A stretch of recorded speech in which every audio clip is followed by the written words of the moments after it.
Alrighty, buongiorno. Bonsoir. Etc., etc. Good morning. Right, so these are the wing fillets. They anchor the fairing at the back of the wing. These are the kit parts. Usually I have to make my own. Now the kit part didn't start out in this shape. I trimmed just inside of this edge. The parts are actually, well, I don't have the fall off, but they were roughly straight up in this direction here, and then had a kind of a wide tang at the top, which wasn't going to work with the shape of the fuselage. So just a slight radius curve cut out to a point, and this is the full width of the part at the base. So I just basically drew a line, a curved line, out to the tip of the part.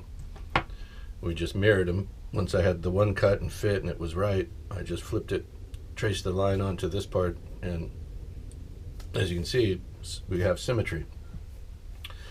So the next step here, after laying in a lot of white glue to this underside gap, on the top side it's flush, which is fine.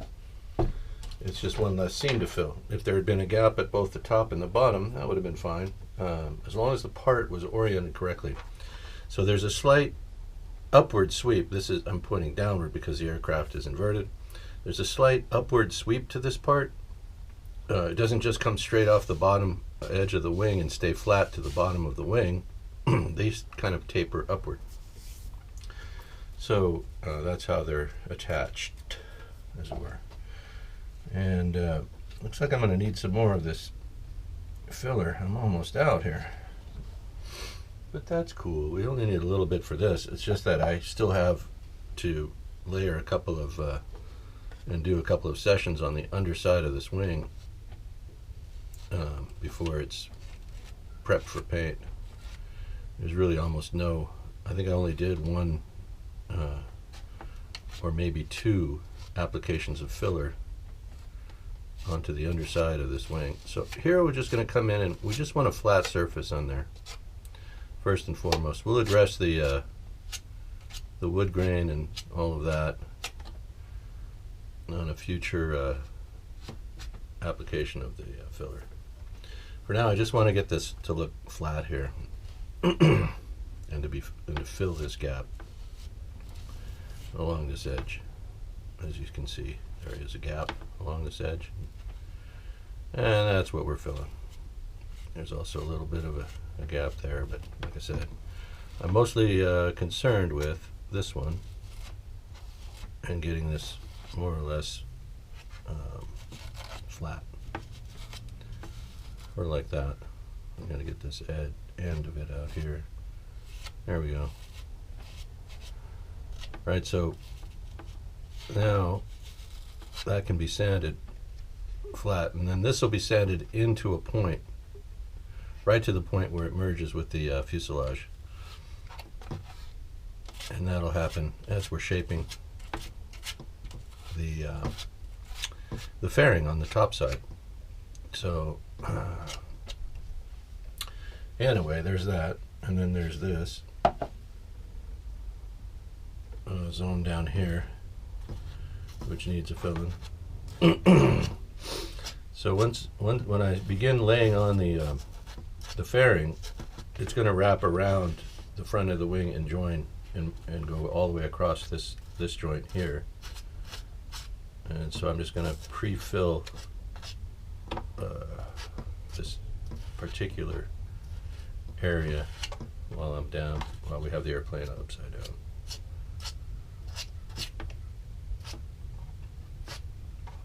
Okay, we're going to let this dry, and while it's drying, I'm going to flip the airplane over and just, take a good look at, and probably cut the masking tape for the fairings. All right, so that's done, and again, sandpaper will take care of any excess here, anything over and above the amount needed for this to work. Let's drag some of this over to the other side here.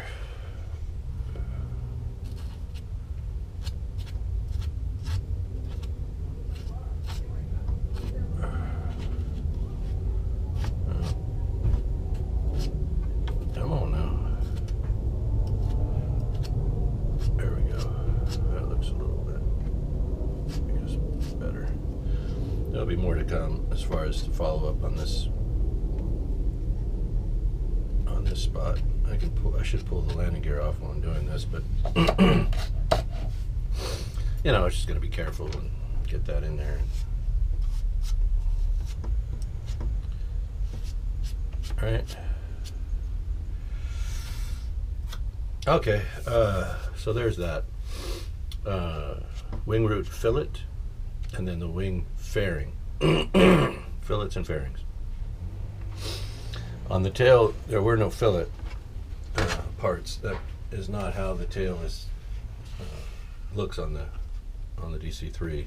It's just a clean, right? There's no slight fillet at the front edge of the tail plane, and obviously the dorsal was part of, you know, the creation of this part. So there was no need to fillet that. This is the fillet. It's actually a dorsal fin.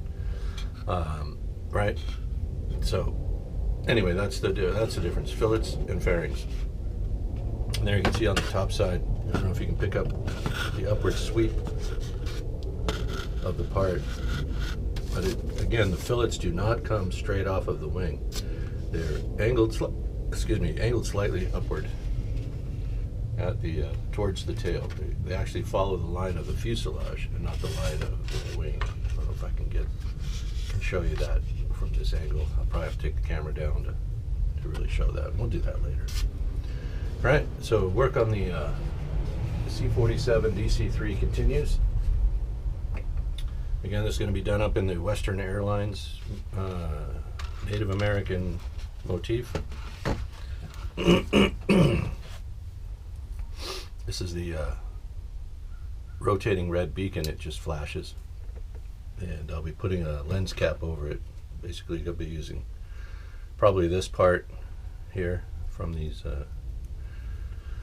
bezels, from these light, from the semi-truck parts.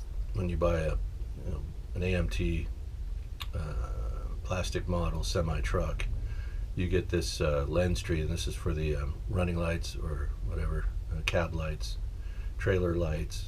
And then they have these red. They also come in an amber. They make an amber tree, and again, it's for the marker lights and the oversized load and all that. But I'll be using one of these red ones here, and just we'll just place it right over the you know what I'm saying.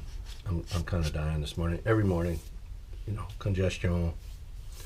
It's not my friend, but it is what it is. This is the world we're living in. And you know, it's what I deal with every day, so not to worry. What else am I doing? Oh yeah, we have to detail up the engines, paint them up, detail them.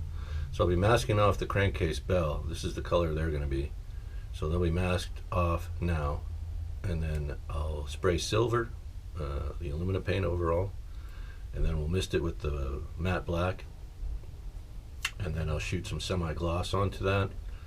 And then I might just touch the wires, the wiring with a light color, maybe a light gray, maybe I don't know.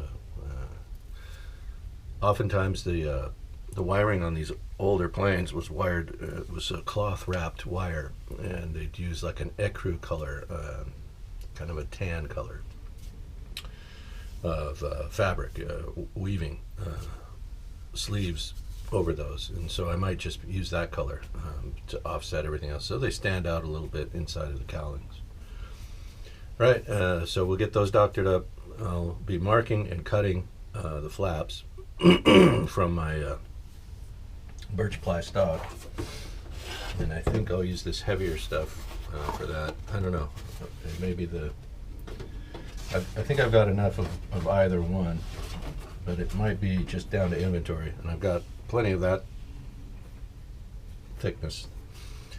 I just don't have much of the ultra thin ones. 64, 132nd. Yeah, I think that's what it is. 132nd thickness. I don't have much of that.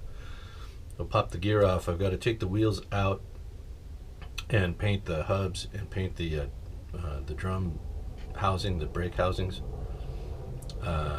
in the natural aluminum, and then those can be epoxied back in. I'll use epoxy resin on the ends of the axles this time, and then I'll finish up the trailing arms. We'll get those piano wires and the smaller diameter tubing cut for the legs, and then we'll get those aligned and figured out, drilled for the piano wire. I'll cut the piano wire to the length and then band up about 1/8 of an inch. That will actually insert into the underside of the wing. We want plenty of stability for these. Now these aren't glued in yet, so they're a little, they're not tight, but they'll be glued in. The trailing pin on the trailing arms will be glued in, and then they'll be attached to just the tops of the axles. I think I showed you how I was going to do this. About get in there. Well, no, it's not going to. Come on now. I got a left and a right here, and this one's a little bit wider. But anyway, they'll go in roughly like so. If you follow me. Right, so that's our, those are the trailing arms. Got 2 of those to go in, 1 for each side. And again, the landing gear itself proper isn't going to be glued in. It's not going to be glued in until after the aircraft model is painted, completely painted and ready. Down to the last step, which is, as I said, the last step will be installing the landing gear and actually gluing it to the airplane with it using adhesive. So this is where we sit today. Moving forward, won't be able to do too much more work on this one today. We'll be back at it again tomorrow. All right, everybody have a great day. Thanks for watching the channel. Appreciate you. Have a good one.